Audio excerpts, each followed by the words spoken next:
You didn't have, okay, and cut it out or whatever. There was never like any rivalry between you and Mr. Jackson? Oh, not to me, no. Iron Man, Captain America, Michael Jordan, LeBron James, Arsenal et Chelsea. Oh, ouais non, Chelsea peut-être, ouais non, peut-être pas Chelsea. Fâchez-vous comme vous voulez, je m'en fous. Désolé pour les fans de Chelsea, mais tous les noms que je viens de citer ont tous eu une grande rivalité, ou ont toujours été comparés, comme deux GOATs, Michael freaking Jackson et Prince. Mais ces deux-là avaient vraiment une vraie rivalité. Ils étaient toujours en concurrence, beaucoup de jalousie, beaucoup de disputes, même au point que Prince en avait tellement marre qu'il était prêt à tuer Michael Jackson. Ouais, c'est fou. Mais ne t'inquiète pas, on va parler de tout ça, so let's go. Let's go, bitch.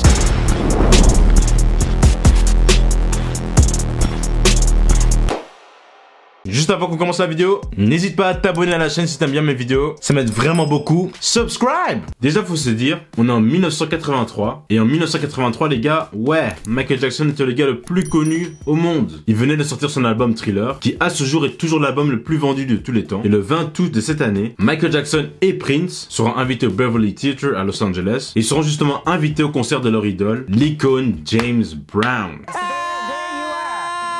Du coup, Prince et Michael, ils sont là au concert, et James Brown invite Michael Jackson de monter sur scène. Vraiment en mode... Michael Jackson, roll Michael Jackson! Michael Jackson! Michael Jackson! Michael Jackson! Michael Jackson! You gotta come up and say something! You gotta come up and say something! Michael Jackson, come on up, man!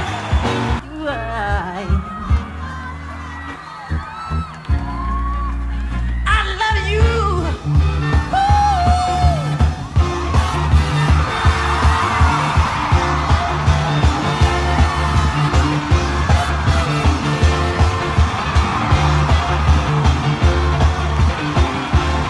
Après sa performance, Michael dit à James Brown d'inviter Prince sur scène aussi.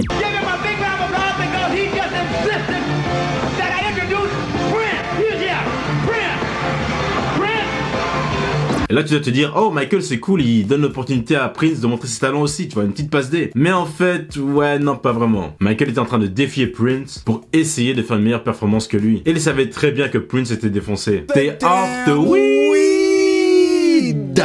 Du coup Prince est hyper content, tu vois. James Brown c'est son idole, tu vois. Donc il veut vraiment montrer ses talents. Donc dès que Prince est sur scène, James Brown lui dit ouais mec fais quelque chose. Donc il est là confiant, il prend sa guitare, il est en train de jouer. Et pendant qu'il est en train de jouer, James Brown lui regarde un peu bizarrement, tu vois. Ouais, il valide pas trop en fait. Et en regardant les images, j'avoue que ouais, sa performance est un peu bizarre. Déjà, il danse bizarrement. Après, j'avoue que je suis pas le meilleur danseur moi non plus, mais j'avoue quand même que c'est bizarre les gars. Il commence aussi à se mettre torse nu. Il tombe même presque dans le public. T'es là, tu regardes et tu te dis comme que ouais, c'est quand même cringe.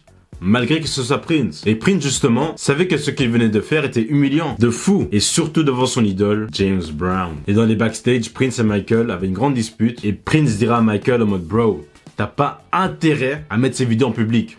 Ou sinon je te tue. Michael aurait peut-être pris ça comme de la rigolade, mais Prince était bel et bien sérieux. Parce que plus tard dans la soirée, Prince est dans le parking de sa limousine, et Michael était dehors avec sa mère et sa sœur LaToya. Et Prince a essayé de les renverser avec sa limousine. Ouais. Il a essayé de renverser Michael Jackson et sa famille. Ouais, c'est plutôt fou. Même dark même, c'est pretty dark. Michael dira plus tard que Prince a toujours été un connard envers lui en fait, et sa famille. Il a aussi partagé qu'il aime pas quand on lui compare à Prince, et que lui il est dans ce business depuis tout petit, ouais, les Jackson 5, et que Prince pense peut-être qu'ils sont concurrents, mais selon Michael, ouais, non en fait. Michael avait aussi partagé qu'il espère que Prince puisse changer de comportement, parce qu'il risquait de se blesser. Doucement, toi t'es blessé. Parce que dans ses propres mots, Michael dit que Prince est le genre de personne qui risque de se suicider.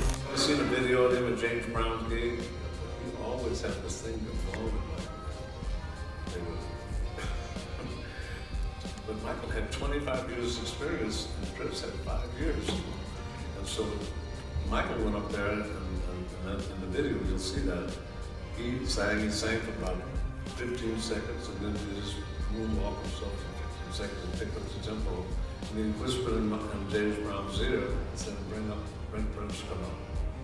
Prince jumped on the back of his bodyguard, took his glove, threw him off, and threw him back at him, and came up there and started to challenge Michael. That's not the way you do cameos, man. You join the family, you know. You don't go up there trying to fight each other or compete with each other. You know, he made a fool out of himself that night. So he waited for them after the show. And the limousine was wanted to run over Latoya and Michael.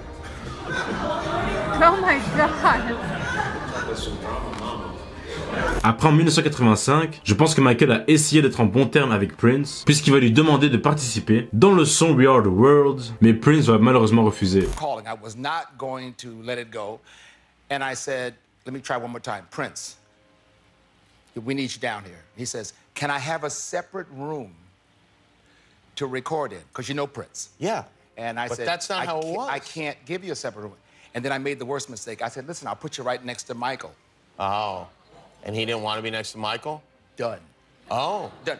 So, no, I said, Prince, are you there?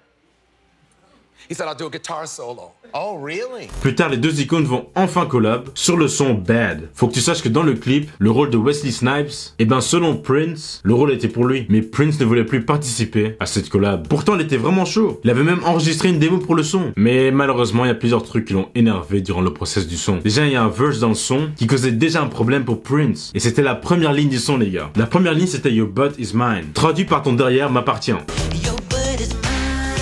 Et Prince a dit à Michael, yo, qui va chanter ça et pour qui? Parce que tu ne vas pas me le chanter et je ne vais pas te le chanter. Donc déjà là, il y a un problème. It's the story of you turning down Bad.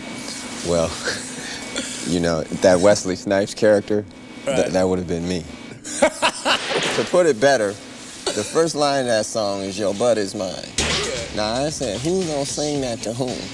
Cause you sure ain't singing it to me. And I sure ain't singing it to you.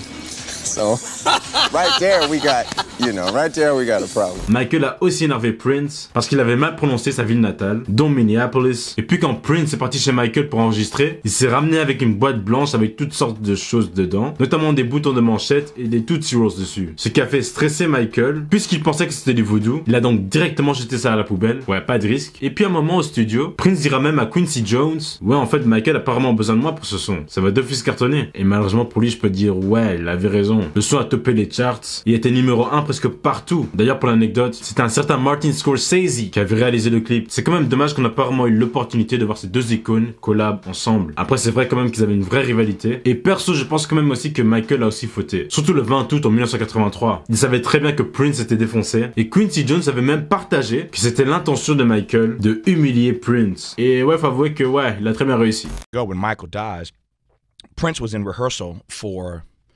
headlining the Montreux Jazz Festival in Switzerland. When the news comes that Michael has died, he immediately canceled rehearsal, sent all of his band members home, and locked himself in his bedroom for days and wouldn't come out. He's staying in the presidential suite, of course, where else would Prince stay? Presidential suite, top floor of this hotel with sway that has French doors, I'll never forget it, that open out to the rooftop of the hotel. We walk out there about 2-something in the morning, and we sat on the rooftop of that hotel looking at the Swiss Alps until the sun came up, and all Prince talked about for hours was Michael Jackson. Wow. And it was so surreal because in this moment where these two guys had been so linked in history, you know, back in the day, either you with Prince or you with Michael. Exactly. But to sit there and just, I mean, I don't know if I said 10 words that night, but Prince just had to get it out of his system. And he sat and he talked and he talked. And in that moment, again, it was so surreal to hear him talking for hours about his respect for Michael's genius, for Michael's gift, for Michael's showmanship. And I will never forget as long as I live, just sitting there and just listening. And it was just like one of those moments where I said, you know what, I want to hold on to this. Yeah. I want to hold on to this. And I just sat and just took it all in. But to hear him express his appreciation for what Michael meant. And again, I think when you've been linked that way with somebody musically and historically, you start to think about your own mortality. You start to think about the dance that you will have to do eventually with your own mortality. Yeah. And to be a witness to that conversation was just a moment I won't ever forget. Ce qu'il faut surtout pas oublier de cette soirée, c'est qu'on a quand même eu James Brown, Michael Jackson et Prince sur scène en même temps. Ce qui sera malheureusement la première et la dernière fois que ces deux derniers partageront une scène ensemble au cours de leur carrière.